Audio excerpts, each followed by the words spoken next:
நெல்லை வண்ணாரப்பேட்டையில் நாளை பாமக தலைவர் அன்புமணியின் நடைபயணத்திற்கு நெடுஞ்சாலைகளில் பேரணிகள் நடத்தக்கூடாது என்ற நீதிமன்ற உத்தரவை சுட்டிக்காட்டி காவல்துறை அனுமதி மறுத்திருக்கிறது.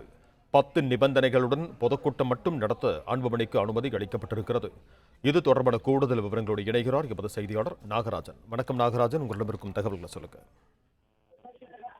அன்புமணி ராமதாஸ் நாளை நெல்லை மாவட்டத்தில் ஒரு மாபெரும் பொதுக்கூட்டம், அதற்கு முன்பாக ஒரு பேரணி நடத்துவதற்கு திட்டமிட்டிருந்ததாக தகவல் வந்திருந்தது. அது அவரது கட்சி நிர்வாகிகள் இதற்காக மாநகர காவல்துறை ஆணையர் அதிகாரிகளிடம் இது குறித்து ஒப்புதல் கேட்டிருந்தனர். ஆனால் தற்பொழுது சமீபத்தில் நடந்த கரூரில் நடந்த சம்பவத்தை தொடர்ந்து இதுபோன்ற பேரணிகளுக்கு அனுமதி கொடுக்கப்படாது என காவல்துறை மறுத்துவிட்டது. இதன் காரணமாக நாளை அந்த பொதுக்கூட்டத்துக்கு முன்பாக நடைபெற இருந்த பேரணி என்பது தற்போது ரத்து செய்யப்பட்டுள்ளது என பாமக பாட்டாளி மக்கள் கட்சி தரப்பிலும் நிர்வாகிகள் தெரிவித்திருந்தார்கள். எனவே இந்த சம்பவம், அதாவது கரூர் சம்பவத்தை தொடர்ந்துதான் இந்த ரோட் ஷோ என்பது நடத்துவதற்கு தற்போது அனுமதி மறுக்கப்பட்டுள்ளதாக தெரிவிக்கப்பட்டிருக்கிறது.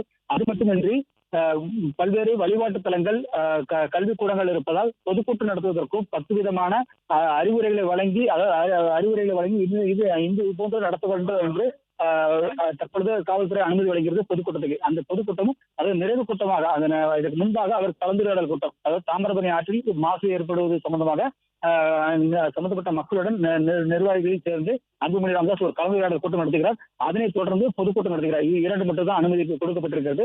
எனவே அந்த அடிப்படையில் இங்கு இருக்கக்கூடிய வழிபாட்டு தலங்கள் மிகுந்த பகுதி என்பதால் பொதுமக்களுக்கு எவ்வித இடையூறு ஏற்படுத்தாமல் நடத்த வேண்டும். 500 பேர் கலந்து கொள்வார்கள் என கூறியிருக்கிறீர்கள். அதற்கேற்ப குடிநீர் அடிப்படை வசதிகள் செய்து கொடுக்க வேண்டும். அதே போல அனைவருக்கும் இருக்கை வசதியை உறுதிப்படுத்த வேண்டும் என்று கூறப்பட்டிருக்கிறது.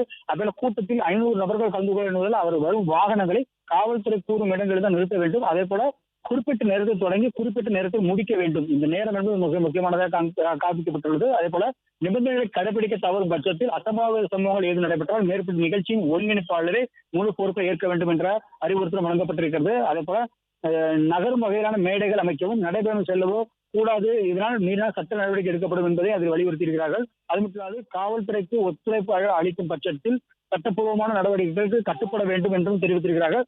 நிபந்தனைகளின்படி அனுமதி கோரியுள்ள செவ்வாய்க்கிழமை மாலை 5 மணி முதல் இரவு 9 மணி வரை தெற்கு பஜார் ராமர் கோவில் வடபுறம் உள்ள லூர்துநாத் துறைக்கு தென்புறம் பகுதியில் இந்த பொதுக்கூட்டம் நடத்துவதற்கு அனுமதி வழங்கப்பட்டிருக்கிறது. பிற மத சமுதாயம் சார்ந்து தனிநபர் குறித்தும் அவதூறு பேசக்கூடாது என்று 10 வகையான கட்டுப்பாடுகளை விதித்து காவல்துறையினர் பொதுக்கூட்டத்திற்கு மட்டும் அனுமதி வழங்கியிருக்கிறார்கள். பிளே ஸ்டோர் மற்றும் ஆப் ஸ்டோரில் இருந்து பாலிமர் செயலியை QR கோடு மூலம் பதிவிறக்கம் செய்யுங்கள். செய்திகளை உடனுக்குடன் பெறுங்கள்.